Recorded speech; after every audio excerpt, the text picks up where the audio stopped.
For the past 3 decades, Chuck Butler has been diligently tending his ocean garden. It's a pastime that's allowed him to observe the environmental changes here.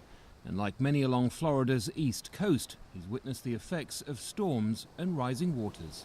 The argument earlier, I think, was, or way back when, was it's not really global warming. It's just a natural chain of events. But I've been here a long time, and I've been around a long time. And my wife and I are convinced that it's global warming.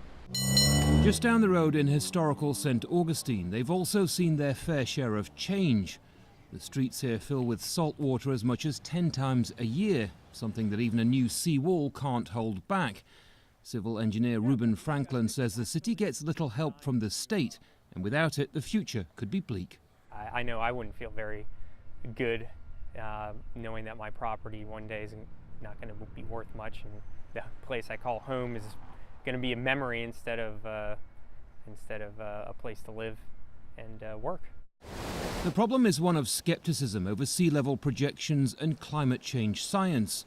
Florida's governor, like many in the Republican Party, doesn't believe climate change is caused by human activity, but other Republicans say it's time to move past that. I think it's a bad policy because it makes government look foolish, denying what is obvious, and failing to use the leadership that they have to address what is going to be a major issue in our state.